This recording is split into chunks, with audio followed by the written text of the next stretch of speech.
नहमदुहु व नुसल्ली अला रसूलिल करीम अम्मा बाद बिस्मिल्लाहिर रहमानिर रहीम। मुअज़्ज़ज़ सामीन व नाज़रीन, अस्सलामु अलैकुम। आज की वीडियो में मैं ये बताना चाहूँगा कि बाज़ लोगों का ये वहम है कि माह शवाल में शादी नहीं करनी चाहिए। जो माह शवाल में शादी की जाए वो मनहूस होती है। मुअज़्ज़ज़ सामीन व नाज़रीन, याद रहे अल्लाह तबारक व तआला कि 12 महीने हैं, अंग्रेजी भी 12 और अरबी भी 12।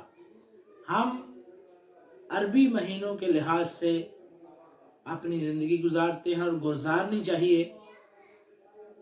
अरबी महीना माह रमज़ान और रमज़ान के बाद शवाल आता है।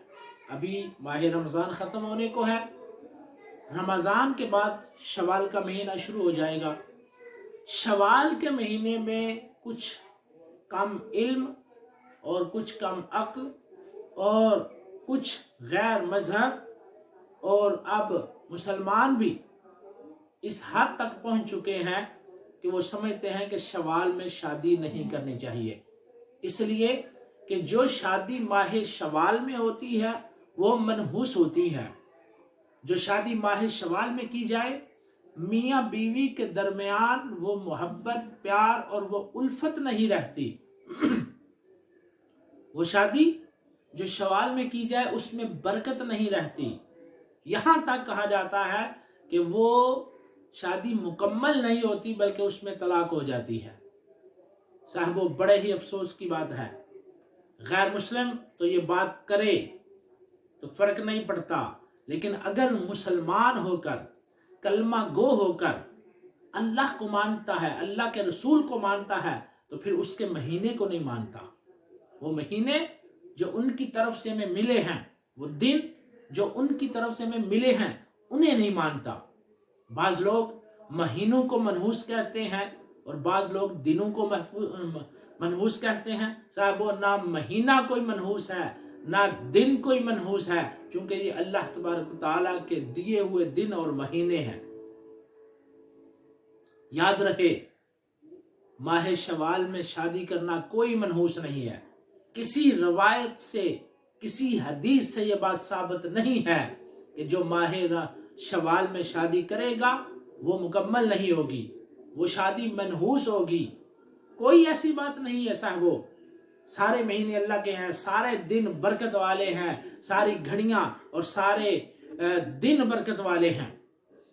सुने, हजरत अम्मा आयशा सदीका रज़ी अल्लाह ताला अन्हा फरमाती हैं, सही मुस्लिम की हदीस है, फरमाती हैं कि जब मेरी शादी हुई, इमामुल अंबिया ने जब निकाह किया मेरे साथ, तो शवाल का महीना था, और जब रुखसती हुई वो भी शवाल का महीना था।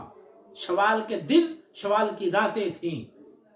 सबसे बड़ी दलील सही मुस्लिम की हदीस।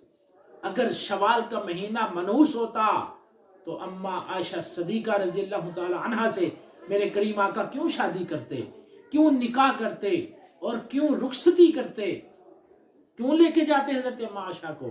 कहती हैं, देखो मेरी शादी शवाल में हुई, निकाह शवाल में हुआ, रुखसती शवाल में हुई, तो जितनी मोहब्बत मेरे करीम आका हज़रत आयशा सदीका फरमाती हैं मुझसे करते थे, किसी और बीवी से नहीं करते थे। हज़रत खदीजतुल कुबरा से भी बड़ी मोहब्बत थी, बाकियों से भी थी, लेकिन जो उल्फत, जो प्यार, जो चाहत, जो मोहब्बत हज़रत आयशा सदीका से थी वो किसी और से नहीं थी। फरमाती है मेरी शादी तो सही गुजरी थी, मेरी शादी में तो कोई रुकावटें नहीं आई। शवाल के महीने में शादी हुई। असल में ये अहले अरब इस बात को समझते थे कि शवाल के महीने में शादी करना ये मनहूस है, इसलिए कि शवाल के महीने में ताउन की बीमारी आई, और ताउन की बीमारी आने की वजह से बहुत सारी दुल्हनें मर गईं, बहुत सारी शादियों के बाद ख्वातीन मर गईं ताउन की बीमारी की वजह से। तो उन्होंने समझा कि ये शादी शवाल के महीने में हुई है, इसलिए बीमारी आई है और दुल्हनें मर गई हैं। तो उसके बाद उन्होंने ये सोचा कि शवाल के महीने में शादी नहीं करेंगे। ये उनका एक वहम था और उनकी एक भूल थी कि शवाल के महीने में हम शादी नहीं करेंगे, इसलिए कि हमारी दुल्हनें मर गई। साहबो, शवाल का महीना भी बरकत वाला है, बाकी 12 महीने भी बरकत वाले हैं। कोई ऐसी दलील नहीं मिलती कि शवाल का महीना मनहूस है। अस्तगफिरुल्लाह, हमें हर महीने में जब चाहें, जिस दिन चाहे शादी हम कर सकते हैं, निकाह कर सकते हैं, रुखसती कर सकते हैं। बाकी बाज लोग कहते हैं 2 ईदों के दरमियान शादी नहीं करनी चाहिए, ये भी बात गलत है। इस पर भी मैं अनकरीब इंशाल्लाह वीडियो दूंगा। दुआ है कि अल्लाह तबारक व तआला हमें इस पर अमल करने की तौफीक अता फरमाए।